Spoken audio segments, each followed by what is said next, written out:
Jai Maa Kamakhya, Jai Bhairava, Jai Matara.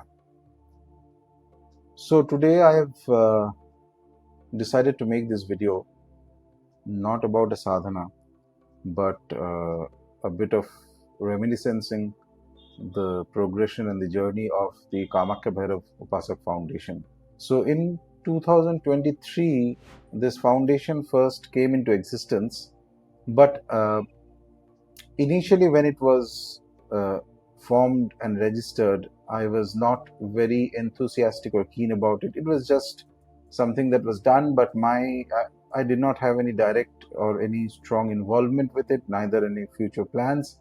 It was just something कि sort of बना के रखा गया था. It's only in the middle of 2023 when the Kamakhya corridor case came up, and in a way, when I look back at it, it was sort of destined for me to enter into that case. Things happened in such a manner in order to ensure, or to get a clarity on what needs to be done with respect to the Kamakhya matter. I had a Devaprashna conducted in the Kamakhya temple premises. For those who are aware and those who know this, or for those who do not know, there are various types of prashnas in Jyotisha, but the most potent one is a Devaprashna, where the will of the deity is found out. And it is like an Ashtamangala Prashna, where there are multiple items that are brought together, and those who specialize in this, only they can do it. Not everybody can do a Devaprashna. And it goes on sometimes for days, 3, 4, 5, 7 days it can go on. So in this, the Jyotishi finds out what is the will of the Devata. It is ideally conducted within the temple premises of that specific temple, wherever of the deity, wherever he or she is present, so that we can get an understanding that what he or she wants to say. So the whole aim of this Devaprashna was in order that I get some clarity on what this of the Kamakhya corridor matter was and what needs to be done. At that time, I did not have too much of sanguinity that where exactly we are going with this. But the Prashna was incredibly powerful.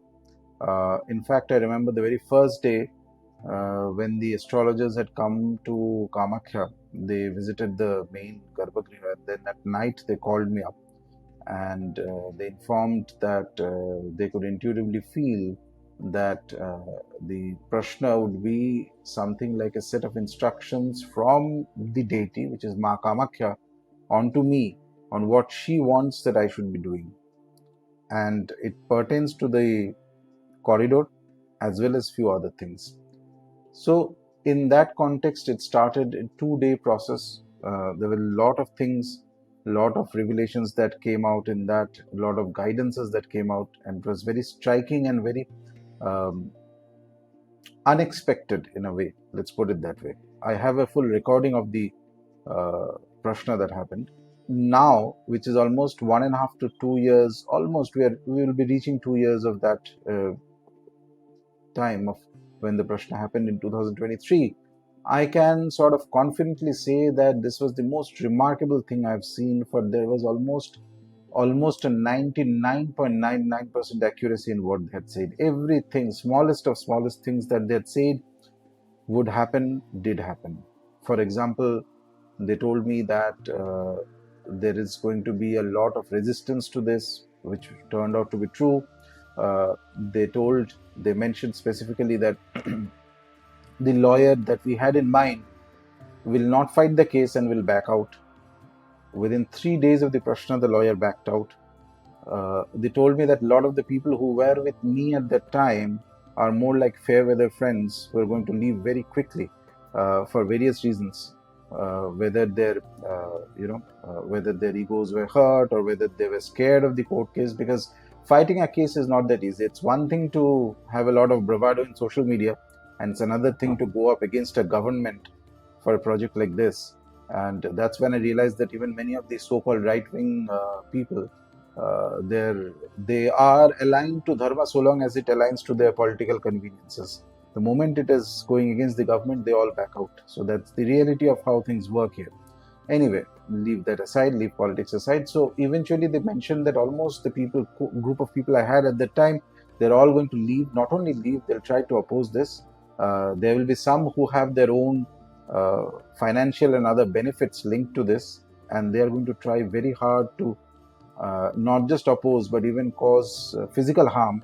I was warned that I need to be careful for few months while traveling, because they can go to any extent to try and stop this. They had some benefits which they believe they will get in case the corridor actually happens, both financial benefits as well as a couple of other things, political benefits.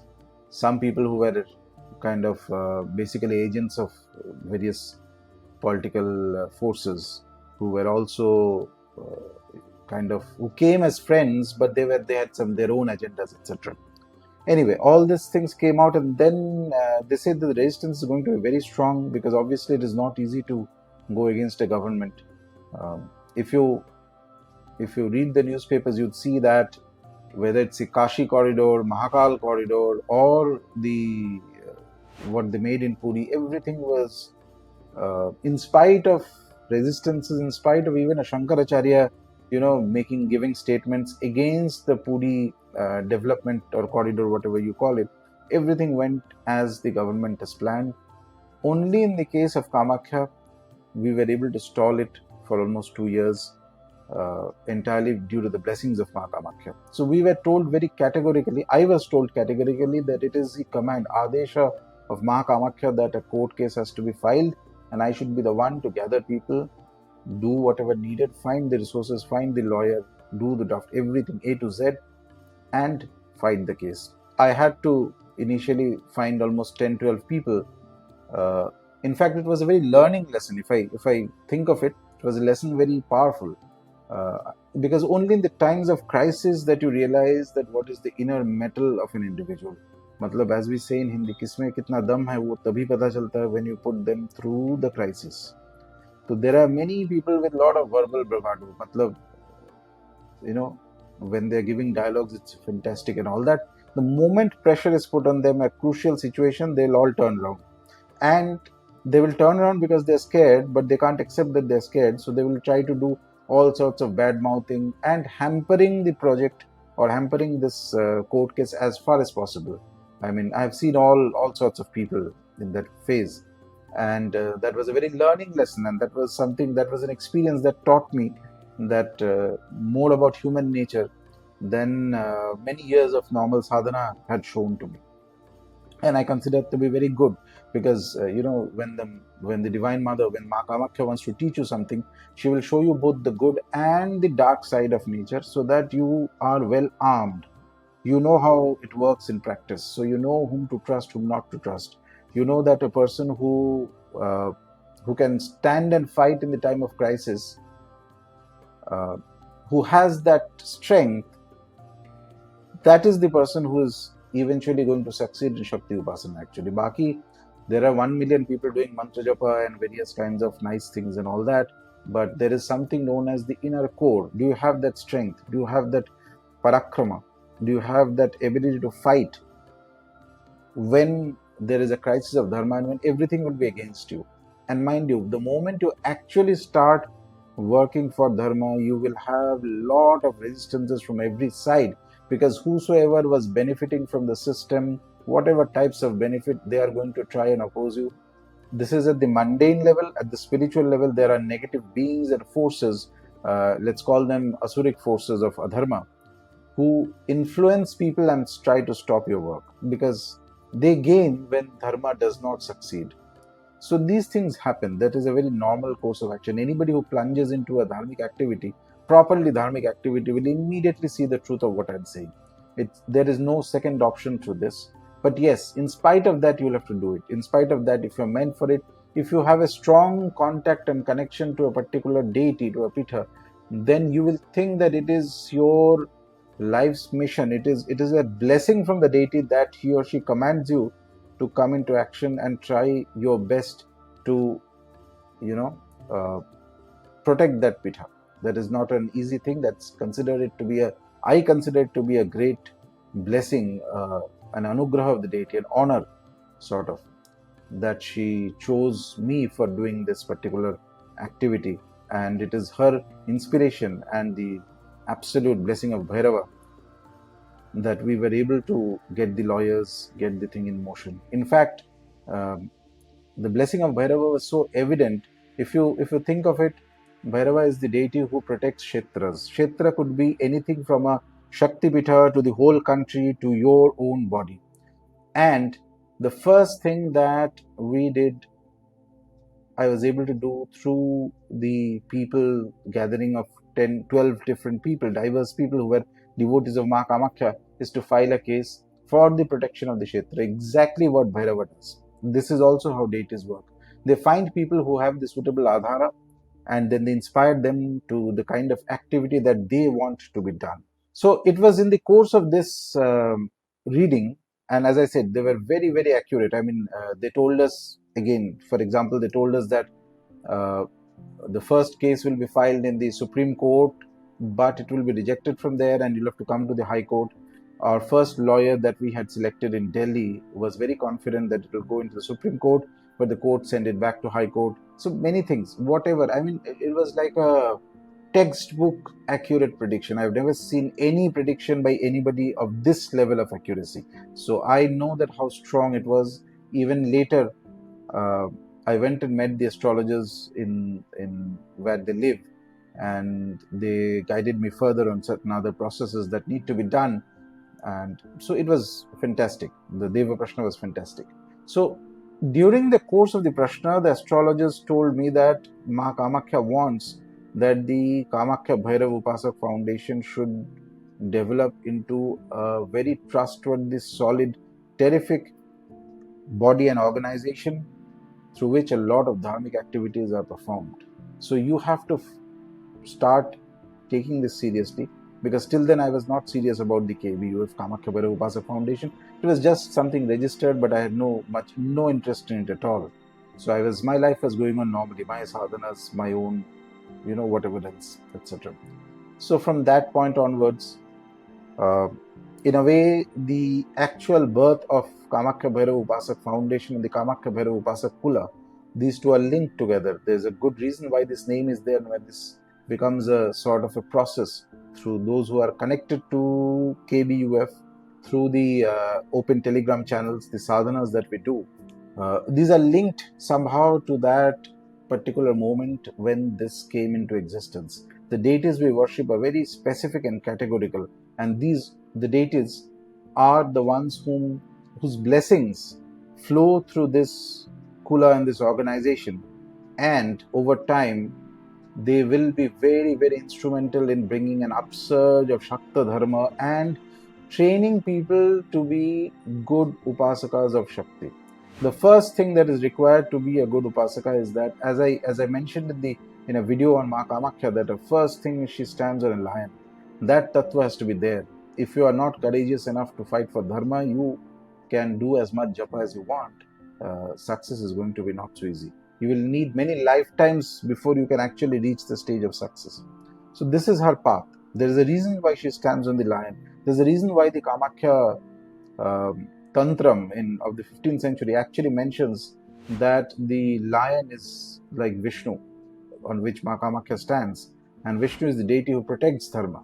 Of all deities, Vishnu is the one who comes down here on this earthly plane in order to re-establish Dharma. If you are not ready to fight for Dharma, there's a moment where you'll have to choose your self-interest or Dharma. You want the easy path or you want the right path. And whoever chooses the right path gets the blessing from the deity. Whoever chooses the easy path, she pushes you backwards. You can, be with your 5 friends and feel happy about it, but you will never succeed. That much is guaranteed. Someday or the other, in some lifetime or the other, this test will come to every single individual who is in the path of Shakti Upasana. So from that point, the Kamakhya Bhairava Upasaka Foundation sort of came into being as a force. We gathered the people, we found the lawyers, we paid the fees for the lawyers, we had a team. I still have a team of people who, for the research needed for the court case, for drafting everything, A to Z basically. The very reliable set of, very staunch, powerful, very reliable set of Upasakas with an extremely strong commitment to Dharma Raksha, extremely strong commitment towards the deities we worship, and who do not back out easily. This is the essence of Bhairava Tattva, mind you. Bhairava teaches you how not to back out. You, whatever the situation, he makes you fearless slowly. You lose fear of situations. You lose fear of your self-interest becomes a little less. You don't worry ki mujhe kya hone wala hai. You worry about what is the right thing to do. And that is why Bhairava Upasana is so key and fundamental for anybody who really has to succeed in Shakti Upasana, especially Kali Kula deities. So, even historically also, that is why we have Bhairava as the main guru of the Kola Marga. He is the one who's telling the tantras to Bhairavi.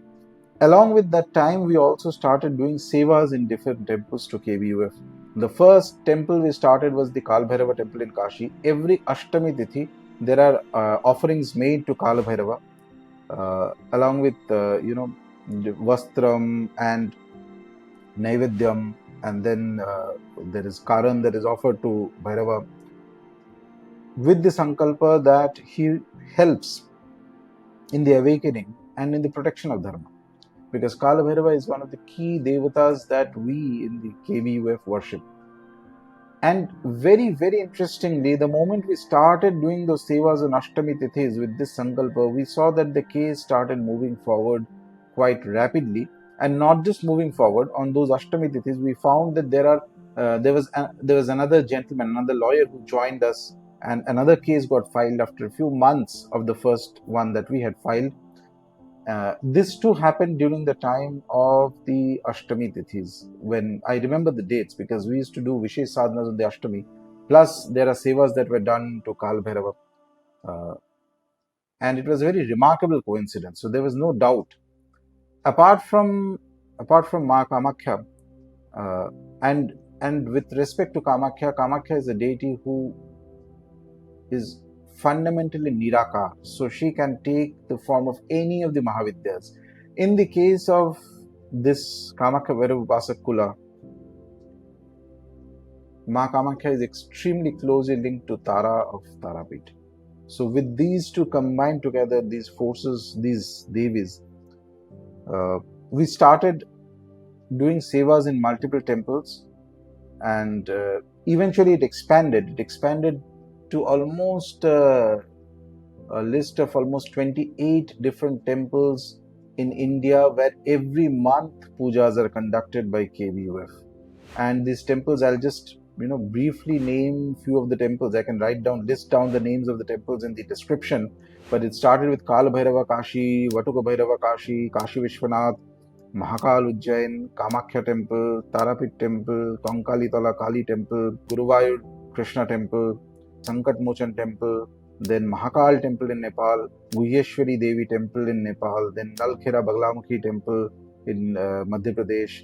In South, there were many Skanda temples, for example, Palani was one, then Thiruchendur was one, then Kukke Subramanyam was one. So like this, a list of 28 different temples, Vindyavasini, etc. And this list is, it will keep increasing with time. The whole purpose of this is that we don't do these sadhanas for our benefit, but these sevas every month that are done, every month, mind you, the list that I told, 28 temples pujas happen every month. And as the years pass by, as time passes by, this list will keep expanding. As I get some intuitive guidance that it has to be added to this. The main purpose of this is so that there is an awakening of the deities for the protection of Dharma.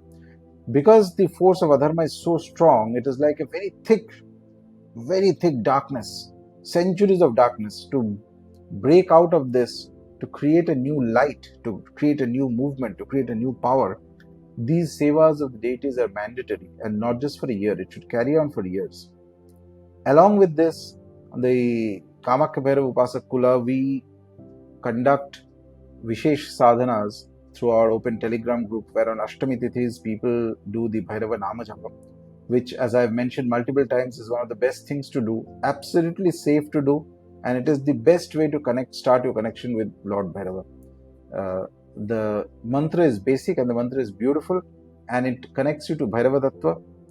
Eventually, as one goes to Bhairava Datta, one can go to the higher mantras. But initially, this forms the base, and this itself is so powerful. The number of people I have seen who have benefited from doing just Om Bhairavaya Namah is innumerable. And I keep repeating it, my mailbox remains flooded with people who have done lakhs of japa and found an inner strength, an ability to face their fears, an ability to overcome, ability, and even in many cases, there are strong material changes, positive changes that have happened. Along with that Ashtami Tithi Bhairava sadhana that we do, we also do Ma Durga upasanas, collective upasanas of Durga, simple upasanas on every Shukla Paksha Ashtami, because that is a Tithi. Along with it, we do upasanas of Tara, very simple upasanas again. So if anybody is confused on what type of sadhana, you can see my videos on Ma Tara. They will give you a clarity. So Tara is a Mahavidya. So there are certain amounts of sadhana that you can safely do with strong bhakti on her. And there are some sadhanas that require more guidance. Those are ones I have not mentioned. I don't encourage them in public like that. It cannot be done until you mentor the person. But there are those which can easily be done, and there are a lot of people who do it, and a lot of people who will do it even future also. There's no doubt about it. So every Chaturdashi Tithi we do the Tara Ashtottara Nama, and that is a very, very beautiful thing to do, to connect to Matara. And I've used this Ashtottara Nama many times over the last 10 years, guiding people when I felt intuitively that he or she needs to do this. And I've always seen remarkable results, provided you have strong faith on her. You need to have faith on her, you need to have certain configurations in the horoscope, then it works like magic. So Ashtottara Nama we do on Chaturdashi Tithis. Along with that, we also worship on Shukla Paksha Shashti Tithi, we worship Bhagavan Skanda. Skanda Upasana, again I've made some videos on it, was something that was instructed to me during the Devaprashna. It was Maa Kamakhya's Adesha that I should also start worshipping Skanda. Apart from Bhairava and the various forms of Bhairava, Bhairava is the broad name of Bhairava Kula Devatas, whether it's Kala Bhairava, Batuka Bhairava, or any of the Vishesh Bhairavas, whether it's Chanda Bhairava, Asitanga Bhairava, Rudu Bhairava, etc., or Mahakal Bhairava. There are various mantra kramas and all that. I have not mentioned all that in public, but more or less you start with Om Bhairavaya Nama, and that itself sets and clears your path. That acts like a guru to the individual and guides them on what needs to be done as you keep doing this sadhana with a clear faith in your heart, without any kind of misconceptions or prejudgments and biases. So there was an instruction very categorical from Maa Kamakhya that along with Devi Upasanas, along with Bhairava, Skanda Upasana also has to be started, and it is necessary in order for the court case to proceed forward in a positive direction. So we started Sevas in Palani in middle of 2000, not middle, I think by the third month, second or third month, we started in Palani in the year 2024. Along with that, every Shashti Tithi, we started doing Annadanam in Veda Pathshalas, mainly for Priti of Skanda. And very interestingly, we saw that by within 2-3 months of doing this exercise, doing the Seva to Bhagavan Skanda, on the first day of the Ambubachi Mela in 2024, the Honorable High Court of Chief Justice of the Guwahati High Court wrote down in the order that under no circumstances can the holy water stream that flows in Nila Parvata be damaged due to construction activities. And that itself was, in my opinion, a huge victory. It turned everything around. From that point, we could prove that whatever plans the government had made till now, whatever contracts they have done, everything they did without taking into consideration the hydrology of the hill at all. If you don't even know how the water streams are flowing, what is the mapping of the stream, and you go ahead and use pliers to build almost 10 feet digging on the hill, it is definitely going to damage the water stream. So from that point, it was very categorical, and I repeat this, all these are public domain documents, anybody can see them and read them. So once you start reading them, you'll see that there was a complete lack of thought on the part of the government. Perhaps they didn't even think that this is an important issue. I mean, this is normally what happens when you assign these type of activities to people who do not have an appreciation or understanding of the religious sentiments, the faith and the Shakta Dharma, and specific to the Dharma, who are connected to that Pitha. If you take somebody who's non-connected to that Pitha, connected means here it's important. It's not just I'm not talking about a panda who stays there or something. He or she will have his own self-interest. But for devotees who are connected to that Pitha, who don't even stay there, who has no self-interest in it, nothing. There is not even one single rupee that is going to come to my pocket because if the case wins or loses, that way. I mean, we had to gather money from ourselves to pay the lawyers initially when we, started off, etc. In this kind of a situation, the moment that order came out, everything became very apparent, everything became sort of very clear that the government was trying to, push itself and get an agenda done, perhaps to show to people that dekho humne bhi corridor bana diya, something like that. However, it helped us because it's now in a recorded judgment. So not just today, even 10, 20, 30, 50 years later also, anybody tries to do any kind of corridor or any type of huge construction activity on the Nila Parvata, this judgment can be quoted as something sacrosanct, that you can under no circumstance tamper with the water flow of the hill. That is the core essence of the power of the Shakti of Maa Kamakhya is there. So that is why no activity that obstructs the water flow can be allowed on the hill. And if at all anybody does that, then that is a legal violation of a court order. So eventually what happened, the government had to rope in the IITs and other bodies, government bodies, who now have to monitor first, map the course of the water and then redo the plans and everything. And the government had to actually come on record and say that, no, we are going to ensure that nothing happens. So even though they had, they made the plans public in 2023, and in 24 January, the Prime Minister went and gave a huge speech that we are going to make a terrific corridor and all that. It's today 25, middle, almost half of 25 is done, and a few months more left. There could have been no activity yet on the corridor side because the current plans that are there in all violation of that one single simple but clear directive from the courts, that you cannot under any circumstance tamper with the water flow. And the current plans that are there, when they're observed, when they're analyzed by qualified engineers, it's very evident that by digging and plying and all the things that they're going to do, the heavy construction that they've planned are definitely going to cause obstruction to the water flow. So from this point of view, we started the Skanda Sevas and it expanded to multiple temples. And it is a very powerful and brilliant experience that as my own sadhana of Bhagavan Kartikeya, Bhagavan Skanda started from 2023. In fact, I had mentioned this also, that once I did a 144 day, that's like a full proper mandala mantra upasana of Skanda. And on the 144th day, I was able to visit the temple on a day of great festival. And not just that, I could meet somebody who has been, for generations, almost 8 to 10 generations, they have been doing Seva in one of the most powerful Skanda temples in South. So all these things are not coincidences, but this is how the Devata guides you. This is how the Devata tells you that whether you are on the right path or not. And then a friend of mine who's a very advanced Upasaka, very knowledgeable friend, he, while doing his Nitya Upasana of Devi, had an intuitive thought that I was doing Skanda Upasana, and he sent me some very rare, very selective and rare, not in public domain, some kind of paddhatis and pujas of Skanda, and how to integrate that with the Kolo Marg. And these are all brilliant. This is exactly how the deity shows his approval and shows that whatever was being done was on the right track. So these devatas, Maa Kamakhya, Tara, Durga and Skanda, these are the deities who are strongly linked to the Kamakhya Bhairava Upasaka Kula. And in order to show our gratitude to these deities, in 2024, we made some offerings to the temples. For example, in Kalabhairava, we made an offering of a Trishula and a Mukut to Bhagavan Bhairava, along with it a Khappar to Bhagavan Bhairava.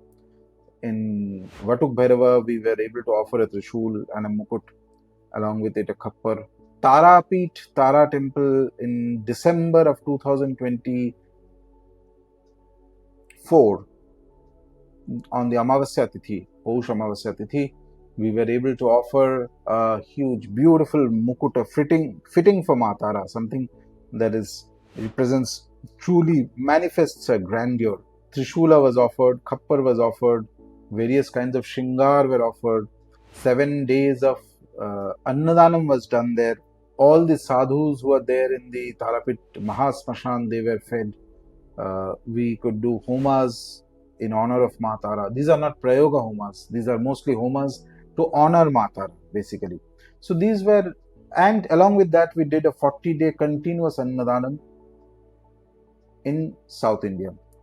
Continuous 40-day Annadanam. This was also done with the sankalpa that Maa Tara is pleased with the efforts that we are making, with our, whatever sevas, the japas that we do, and the pujas that we do.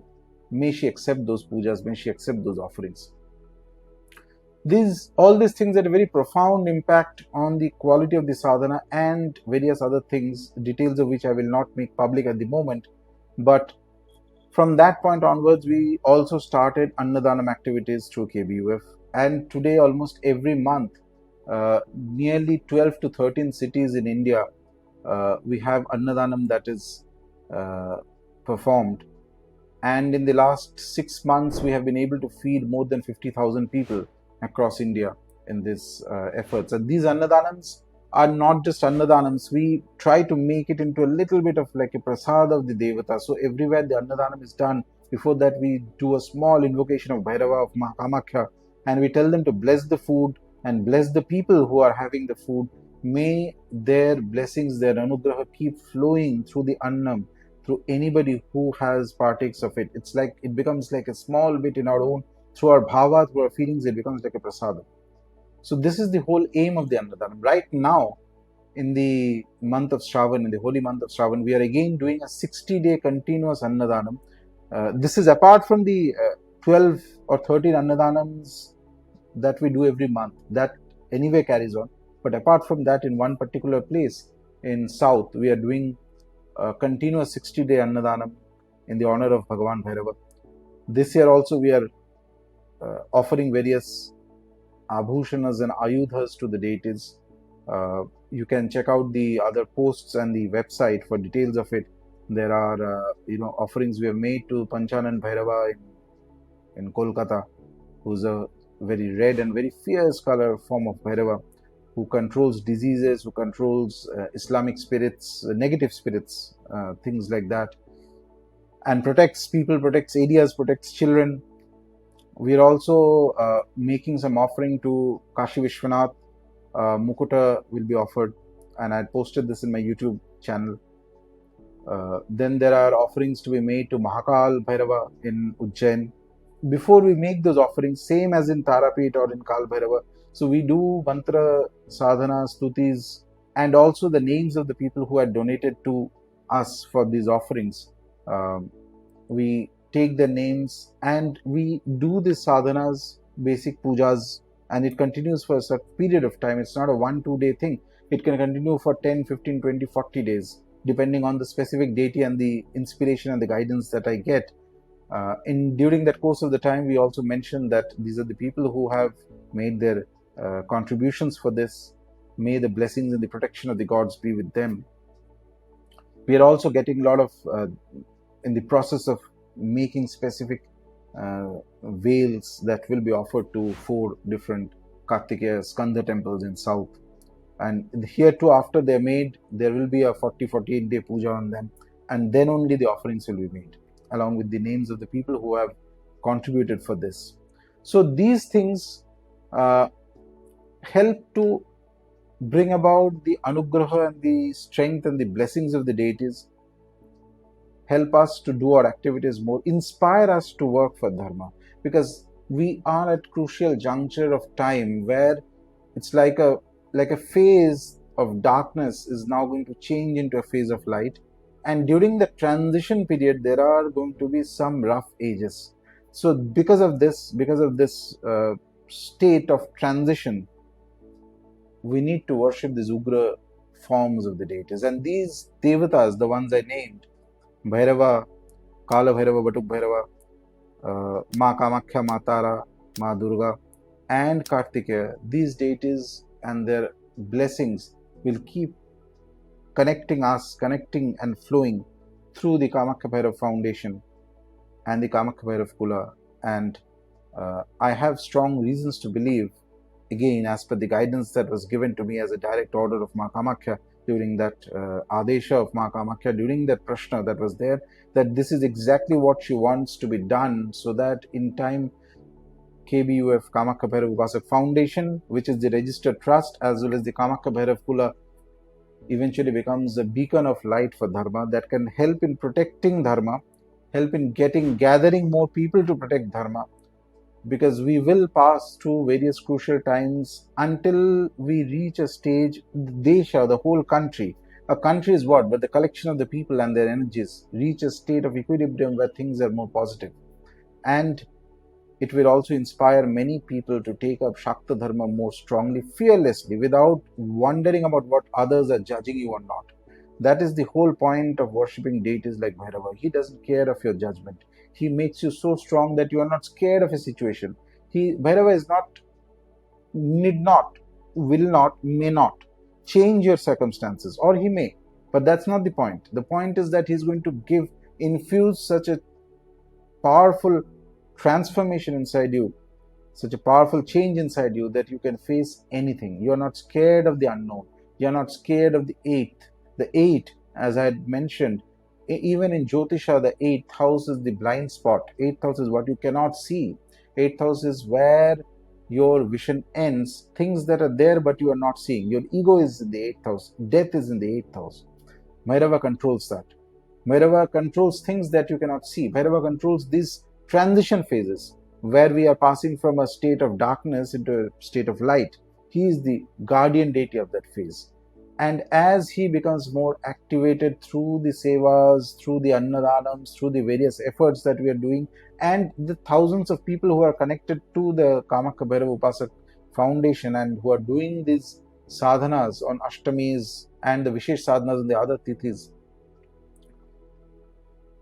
we will slowly reawaken these deities and ask them very humbly to participate and guide us in protection of Sanatana Dharma, because Dharma belongs to everybody. It is not one individual's responsibility. It is not any ABC or any particular large matha or something. It is the unique duty of every individual, because if Dharma exists, you exist. If Dharma perishes, you also perish. And going ahead, the times that are going to come will have many changes. Many things that were there in the past will not survive. Many things that are there which we cannot imagine will start up. For example, the internet. 15-20 years ago, nobody thought there's something called the internet would exist. But today, life does not exist without the internet. Everybody has it, from the smallest of villages to the towns, everywhere. To use this as a positive force, to use this to connect to more people, to use this to spread the names of the deities, to inspire people to do sadhana, that is the best use of the internet that one can do. One of the best uses from the spiritual point of view. And it is going to be not just the internet, but there are various other things that will become so apparent in the times to come, changes that we cannot imagine at the moment, but changes which will initially, all change brings about a resistance. There will be some 5-10% will say, no, this is all bad and bad. This cannot be. Then 20 years down the line, you see that it is the new normal. That is how everything works. So the idea is that there are certain key spirits, principles of Dharma. Imagine that Dharma is like a flesh and blood human being. The Atman inside, the soul inside is the spirit. Our aim is to understand that soul through the blessings of the deities and then use it in the new changed Desh Kal Patra. That is the whole essence of it. That is why Dharma is eternal. Because it is not the exterior that is important, it is the interior processes, it is the interior change. So the Ganges was the Ganges thousands of years ago, and thousands of years later also it will be the Ganges. The sun and the moon was existent thousands of years ago, and for thousands of years also it will keep existing. So that is why Dharma is eternal. When we take the Sankalpa, we mention the Tithi and the position of the Surya, and we take, Ganga Jal is still pure. So these things are, the nakshatras are still our guiding lights on what type of activities to be done. So these things are the fundamental firm basis for dharma. The rest changes that are happening, that happen always. For example, 100 years, maybe few centuries ago, people would not have shoes. They would wear this wooden kharam or wooden kind of chappals that they had, or whatever. The dressing sense was different. Today is different. So these things are cosmetic, the outside changes. Do not get fixated with that. The key thing is connecting to the devatas. The devatas are eternal, therefore dharma is eternal. You connect to the devatas in the simplest possible way, because it's not necessary that just because you do a lot of complicated things it's going to be better. But even the simplest things you do, you keep repeating them, follow the process, you will see over time, 3-4 years, that it brings about a terrific change in your whole mindset, in your attitude, in your personality, and the way we look at the world. This indeed